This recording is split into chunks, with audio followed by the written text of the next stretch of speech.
വയറിന് ഭാരമോ വയറിന് ഗ്യാസ് കയറി അല്ലെങ്കിൽ ദഹനം കുറവായിട്ടോ ഈ ഒരു കാലഘട്ടങ്ങളിൽ അനുഭവപ്പെടുന്നുണ്ടോ? ഇത് വെറും കാലാവസ്ഥയുടെ ഒരു മാറ്റമല്ല ശരിക്കും, നിങ്ങളുടെ ദഹനം ചേഞ്ച് ആവുന്നുള്ള ഒരു സിമ്പലാണത്. കർക്കിടക മാസം വരുമ്പോൾ നമ്മുടെ ശരീരം പല തരത്തിലുള്ള ചലഞ്ചസ്, വെല്ലുവിളികളിൽ കടന്നു പോകുന്നുണ്ട്. ഇത് എന്തുകൊണ്ടാണ് നടക്കുന്നത് എന്ന് നമുക്കൊന്ന് ഈ വീഡിയോയിൽ നിന്ന് കാണാം. ആയുർവേദത്തില് അഗ്നി എന്ന് പറയുന്നത് നമ്മുടെ എല്ലാം ദഹന ശക്തിയെയാണ് സൂചിപ്പിക്കുന്നത്. നാം കഴിക്കുന്ന ഒരു ഭക്ഷണം ശരീരത്തിന് ആവശ്യമുള്ള ഊർജ്ജമായി മാറുന്നത് അഗ്നി കാരണമാണ്, അഗ്നിയിലൂടെയാണ്, അല്ലെങ്കിൽ അഗ്നിയാണ് അതിനെ കൺവേർട്ട് ചെയ്യുന്നത്. അപ്പോൾ നല്ല ശക്തമായിട്ടുള്ള ഡൈജസ്റ്റീവ് ഫയർ ഉണ്ടെങ്കിൽ നമുക്ക് ഹാപ്പി ആയിട്ടുള്ള ജീർണവും ഉത്സാഹവും ഒരു ക്ലാരിറ്റിയും മാനസിക ക്ലാരിറ്റിയും എല്ലാം നമുക്ക് കിട്ടും, അത് അനുഭവപ്പെടുകയും ചെയ്യും. പക്ഷെ ഈ പറയുന്ന അഗ്നി ദുർബലമായാല് വിശപ്പില്ലായ്മ, വയറുവീർക്കല്, ക്ഷീണം, പ്രതിരോധ ശേഷിയുടെ ഒരു കുറവ്, ഇതൊക്കെ അനുഭവപ്പെടാൻ തുടങ്ങും. ഈ കർക്കിടക സമയത്തെ കാലാവസ്ഥ എന്ന് പറയുന്നത് മഴയും ഈർപ്പം നിറഞ്ഞ അന്തരീക്ഷവും തണുത്ത ക്ലൈമറ്റും ഒക്കെ ചേർന്ന്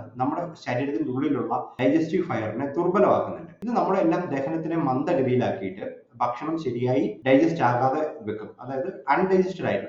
അതുകൊണ്ട് തന്നെ ഇത്തവണ നിങ്ങളുടെ ഇപ്പൊ അനുഭവിക്കുന്ന ഭാരം, മന്ദത, വയറുവീർക്കൽ ഒക്കെ തന്നെ ഈ ഒരു ക്ലൈമറ്റ് ചേഞ്ച് കൊണ്ട് ഉണ്ടാവുന്നതാണ്, അല്ലെങ്കിൽ അതാണ് അതിന്റെ ഒരു ലക്ഷണം കാണിക്കുന്നത്. ചില കുറച്ച് ടിപ്സ്, ലളിതമായ രീതികളൊന്ന് പ്രാക്ടീസ് ചെയ്യുകയാണെങ്കിൽ ഇത് കൂട്ടാൻ പറ്റും. രാവിലെ എഴുന്നേൽക്കുമ്പോൾ ചൂടുള്ള ജീരക വെള്ളം അല്ലെങ്കിൽ തുളസി വെള്ളം കുടിക്കുക, അത് നല്ല ശീലമാണ്. കഞ്ഞിയോ ചെറുപയർ കഞ്ഞിയോ പോലുള്ള ലഘുവായിട്ടുള്ള ലൈറ്റ് ഫുഡ്സ് കഴിക്കുന്നത് നല്ലതാണ്. തണുത്ത കോൾഡ് ഡ്രിങ്ക്സ്, ഫ്രിഡ്ജിൽ വെക്കുന്ന ഫുഡുകൾ, സാലഡുകൾ, തൈര് പോലുള്ളവ ഈ ഒരു സമയത്ത് ഒഴിവാക്കുക.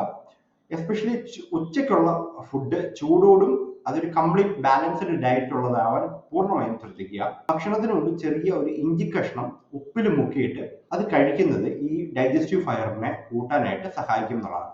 മറക്കാതെ ഒരു ഒറ്റ കാര്യം കൂടെ പറഞ്ഞുതരാം. കർക്കിടകം എന്ന് പറയുന്നത് നമ്മുടെ ശരീരത്തിന്റെ വിശ്രമത്തിനും ശരീരത്തിനെ നവീകരിക്കുന്നതിനും ഒരു റിജുവിനേറ്റ് ചെയ്യുന്നതിനും വേണ്ടുന്ന അനുയോജ്യമായിട്ടുള്ള ഒരു കാലഘട്ടമാണ്. ദഹനത്തിനെ ശ്രദ്ധയോടെ ഒന്ന് ഫോളോ അപ്പ് ചെയ്യുക, ഓട്ടോമാറ്റിക്കലി നമ്മുടെ ശരീരവും മനസ്സും ബാലൻസ്ഡ് ആയിട്ട് നിലനിൽക്കും എന്നുള്ളതാണ്. ഈ ഇൻഫർമേഷൻ ഇഷ്ടപ്പെട്ടുവെങ്കിൽ ലൈക്ക് ചെയ്യുക. നിങ്ങളുടെ സംശയങ്ങൾ എന്തെങ്കിലും ഉണ്ടെങ്കിൽ താഴെ കമന്റ് ബോക്സിൽ രേഖപ്പെടുത്തുക.